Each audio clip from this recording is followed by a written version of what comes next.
Hello everybody, welcome back to my channel. I am Gebo the Shaman, and today we're talking about, we're going to be reading from the book Odin Says Jesus Was a Coward, and that is written by Michael William Denney. He's also very popular on YouTube with the channel called thunderwizard.com. That's thunderwizard.com. And yeah, so this is one of the first books he's written, and it's pretty good. So it talks about let me see here, the actual title of it is called Odin Says Jesus Was a Coward: The Monotheistic Subversion of Traditional Religious Thought, by Michael William Denney, copyright 2014.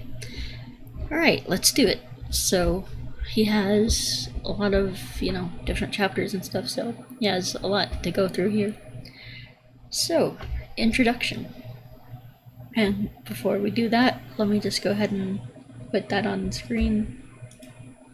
There we go. Alright. Introduction. Please allow me to address the title of this book. I know it will stimulate strong reactions. Let me be clear that I am aware of how incendiary the title is. I did not invent it for effect. This is actually what I heard in a dream while I believed I was conversing with the god Odin. Let's see. I cannot say whether or not I was actually speaking directly to Odin. I was, in fact, dreaming when this communication took place, or when this conversation took place. But the context of the conversation was so shocking to me and felt so very real that I woke up immediately afterwards and remembered in detail what was said. While this tends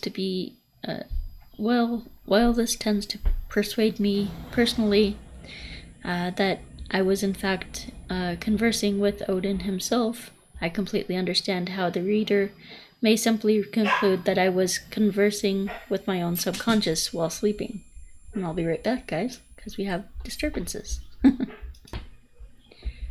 Okay, I'm back now, guys. So next paragraph is, I'm not opposed to this explanation, nor am I opposed to accepting the possible simultaneous acceptance of both realities, especially when I consider the possible definitions of who and what Odin may or may not be.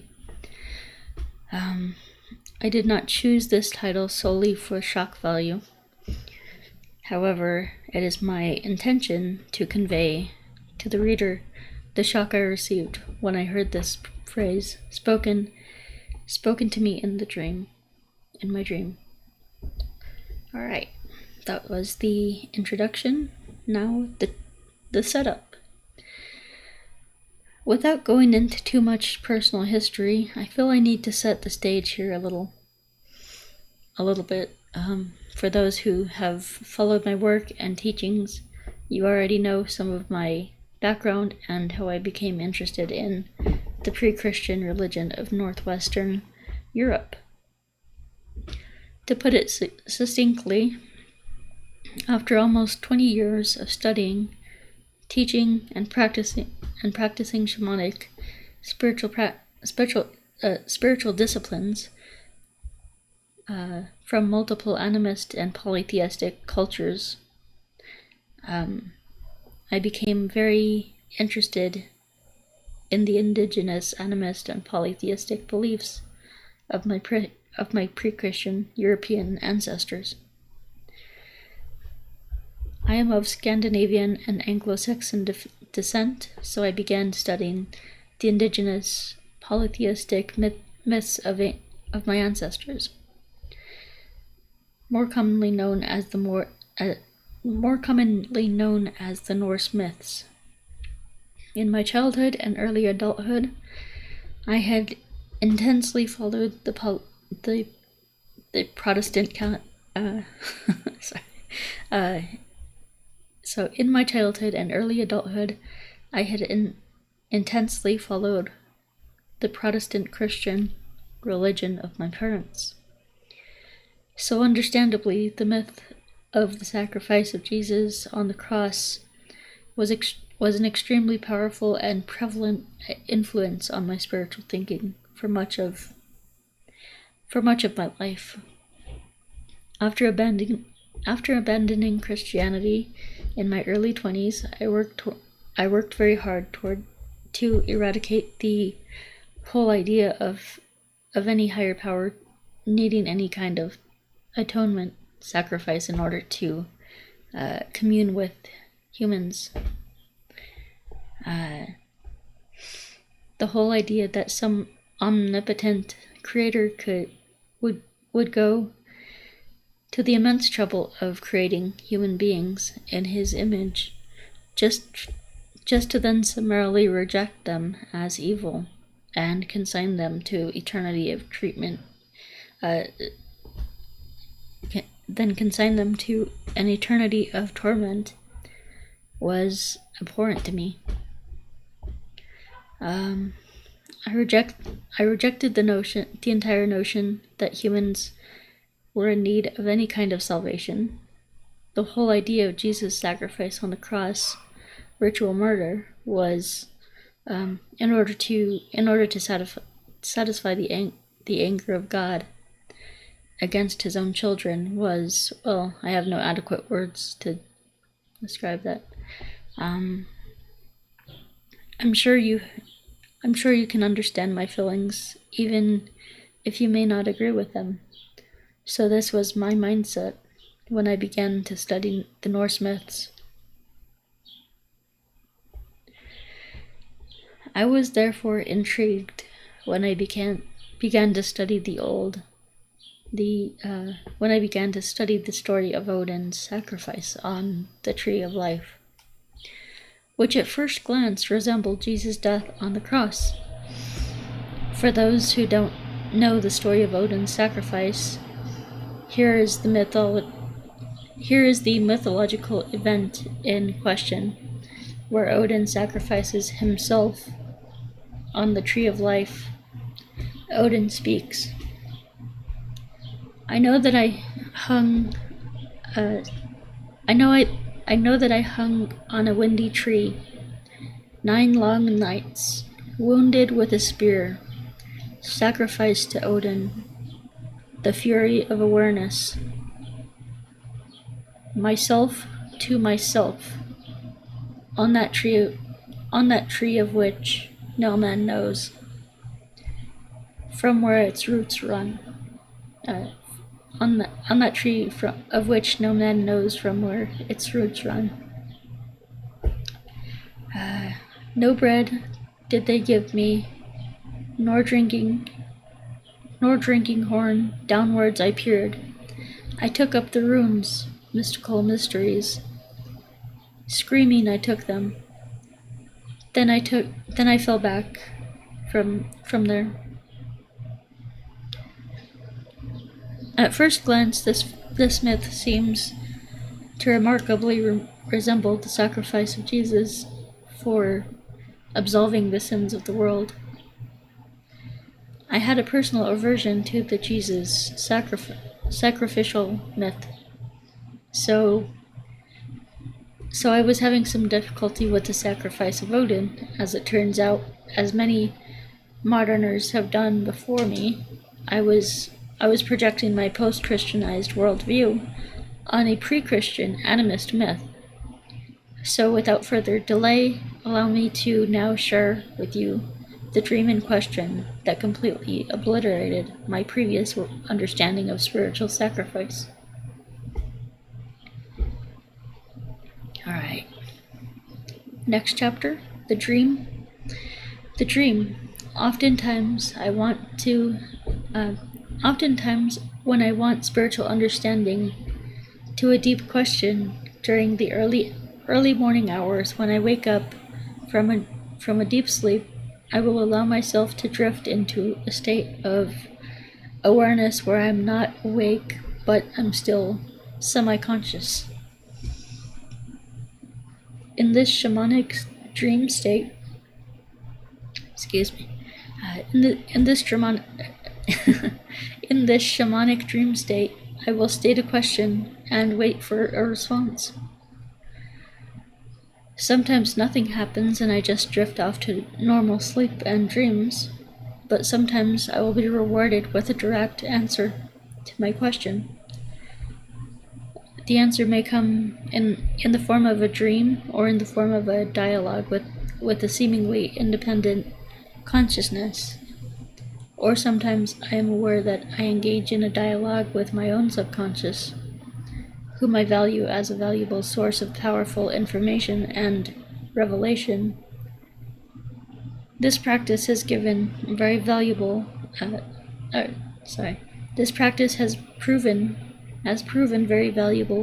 to my spiritual training over the years.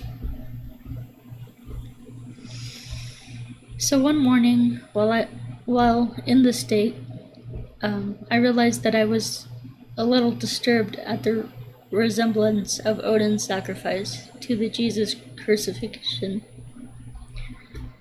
So in my mind, I verbalized this question. Odin,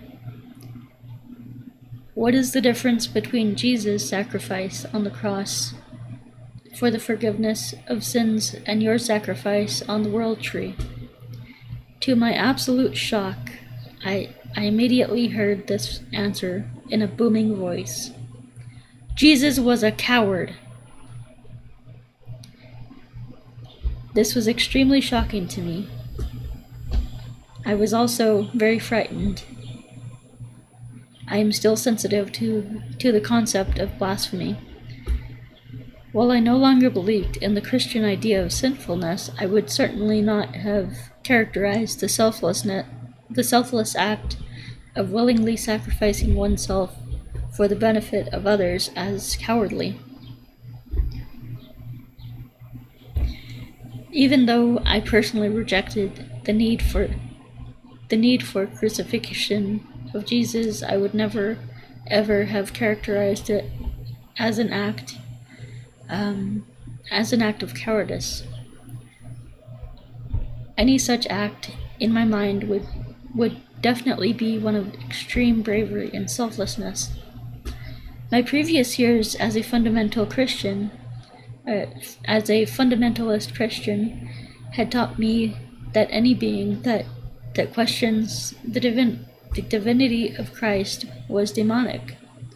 So, if the reader, upon reading this supposed response of Odin, had an immediate reaction that such a voice must have been the devil himself, be aware that such a possibility was not lost on me either. This was no ordinary dream for me. I was still in a state of semi-consciousness, and I briefly mused on the idea of opening my eyes and ending this conversation. I decided that I was not willing to allow old fears to stop my inquiry. I chose to believe that I had the power to decide what I wanted to believe or not believe. And if this were some kind of demonic voice, I chose to believe that I had the power to investigate it and choose to accept or reject its validity. I was not going to react from fear, so I stayed with the dream state and continued to listen. After a brief pause, as if aware of my internal decision to stay with the dream, the voice continued.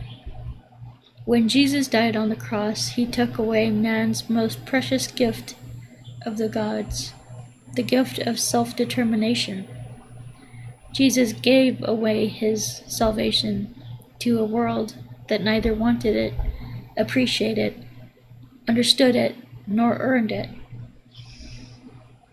And look at what men have done with this supposed free gift of forgiveness. Nothing. Jesus turned magnificent men into powerless sheep. Odin's voice intensified, and with increasing passion, he continued. I earned my enlightenment. And it's, capitalized. I earned my enlightenment. I sacrificed myself to myself.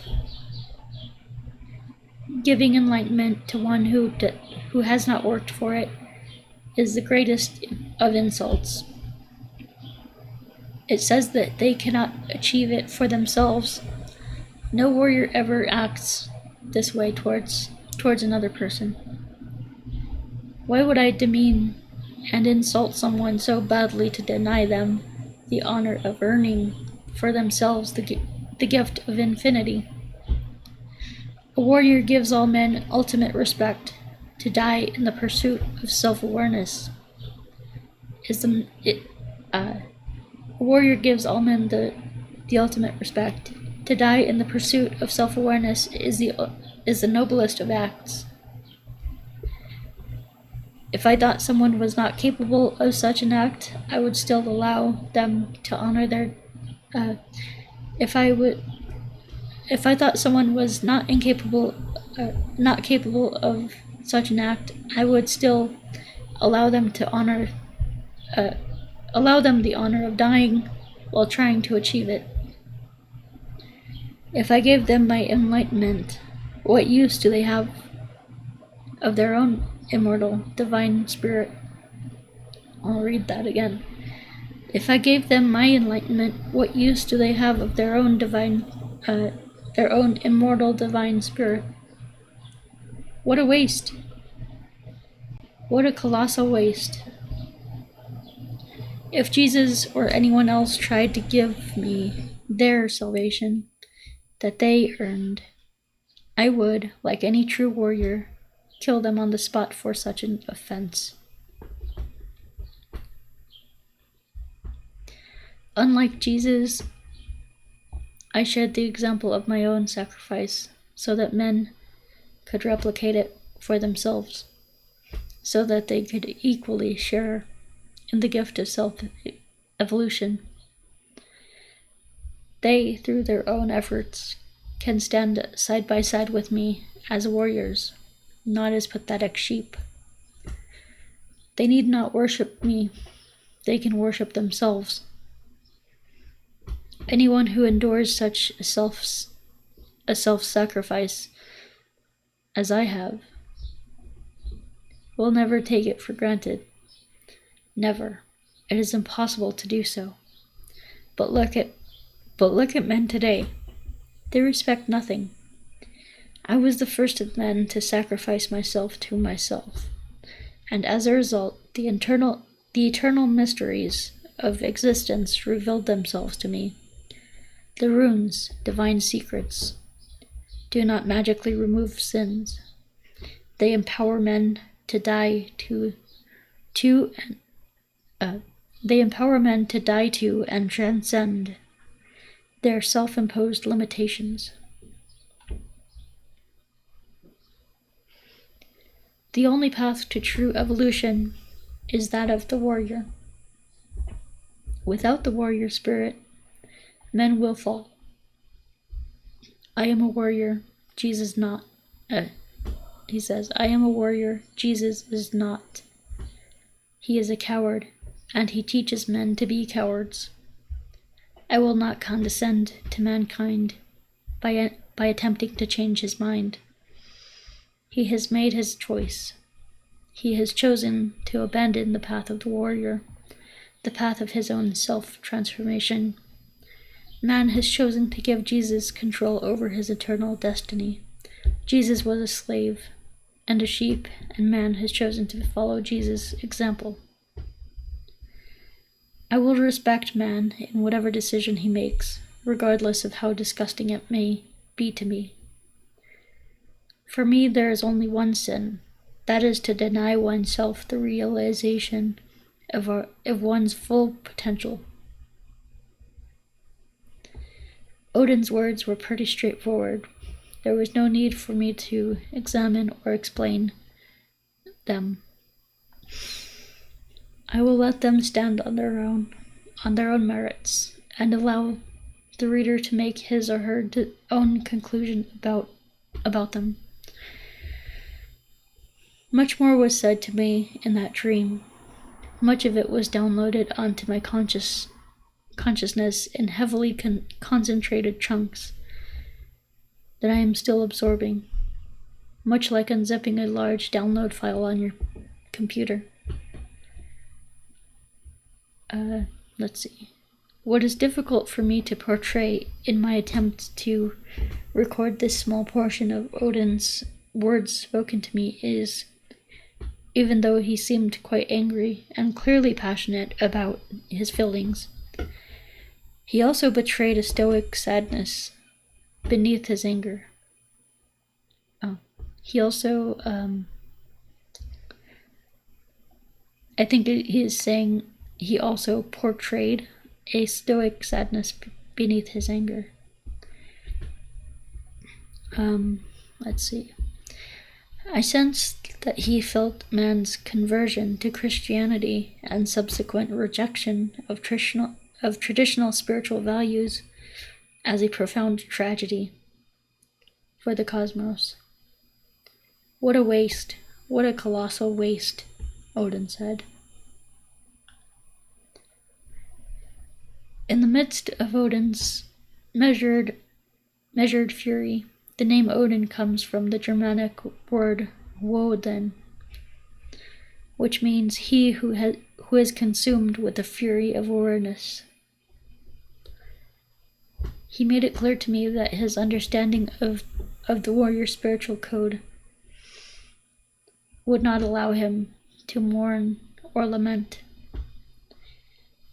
I sensed that even though he wanted very much to seek to persuade men to the superiority of the warrior's path, his own warrior code, his own origin law, that guides each person to their own specific destiny, prevented him from doing so. As a true warrior, Odin was honor-bound to respect man's choice. I felt that Odin had deliberately chosen to withdraw from the world stage in order to honor man's choice of embracing Christianity. My conclusion, based on what I sensed from Odin, is that the reason men stopped worshipping Odin was not because he had lost to Christianity. This wasn't a spiritual competition for him. He was not a forlorn, rejected deity despite for man's adulation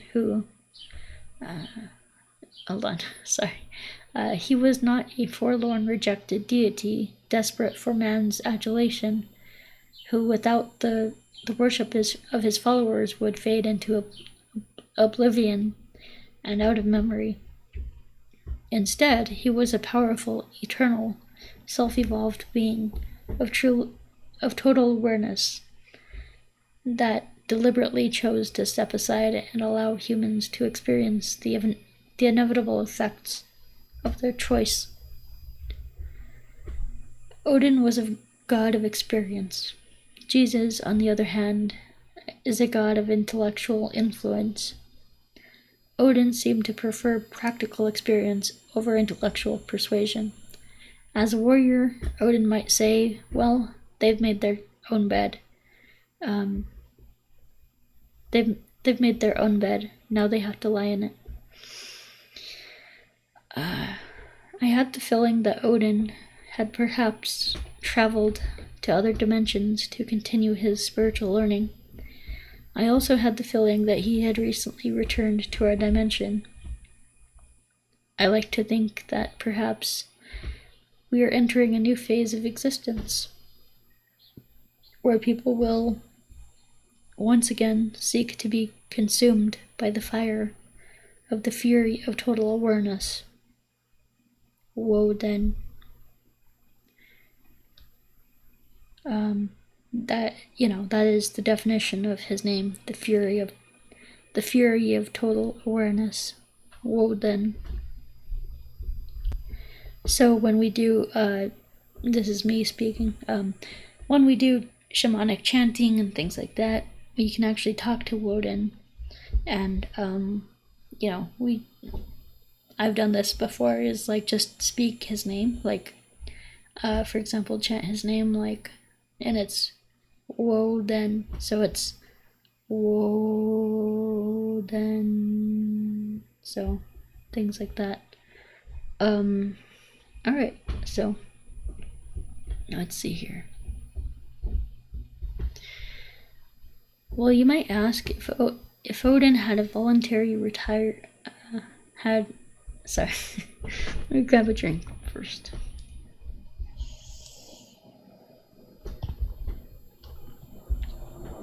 Alright, if Odin had you might ask if Odin had voluntarily retired from the world stage. How is it he spoke to you? Good question. I think simply because I sought him out and asked him a question. Odin did not, unilaterally force his opinion on me, unlike the Judeo-Christian God who opens the heavens and parts the seas, strikes men blind, and loudly blasts his message upon humans with his unsolicited advice. Odin's warrior code prevents him from unilaterally thrusting his message upon men. But apparently he is willing to share his message if invited to do so. So there is still some hope for us after all. Alright guys, I'm gonna go ahead and leave it there. We're about, 25-26 minutes in, so I'll go ahead and leave it there. And I did want to talk to you guys, so welcome back. Alright, so essentially, I love this book. This is my first time reading it. I have heard the audiobook. Michael has a bunch of things on his channel where it's like videos on his channel and things like that, so I would highly encourage you to go over to thunderwizard.com on YouTube and check his channel out. Alright, what else? So, if you're interested, I actually do, I do rune readings, I do all kinds of stuff over here. You can see them over here. So, if you're interested in rune readings, getting a rune reading from me, then you can go to my website, gebo.shaman.com. I offer my Qigong courses, I offer Kundalini Yoga courses, Astrology certification course. If you want to become a certified Vedic astrologer with me, then you can do that. I offer astrology readings. I offer birth time rectification, and so that's, if you don't know your birth time, you can check that out. Then we have rune readings, which I talked about. These are especially 9 world rune readings, because basically we took the layout of the world tree and we basically placed runes on all of those worlds to tell us what each dimension is telling us. So essentially it's so if you want that reading, it would be, the runes would be, telling you about what's to come, what's soon to come, what's a possibility, what's your hopes and dreams, your identity, what's going on with your identity, what's going on in your subconscious, what are you manifesting, the actions that you're taking, what you're not aware of, your relationships with others, and essentially your higher self. What is your higher self trying to tell you in that rune reading? So you get a whole bunch of stuff in there that really explains a lot. So yeah. Anyway, guys. So yeah, I will. You can check that out on my website, gebo.shaman.com. I also have career coaching, life coaching. I have a trauma healing course, also called the Emotional Awareness course. I have something called the distance energy healing session, so you can check that out as well. It's like a Reiki healing and essentially a shamanic healing session with me. So if you're interested in that, check that out. Alright guys, thanks for watching, and we will talk to you next time. Peace.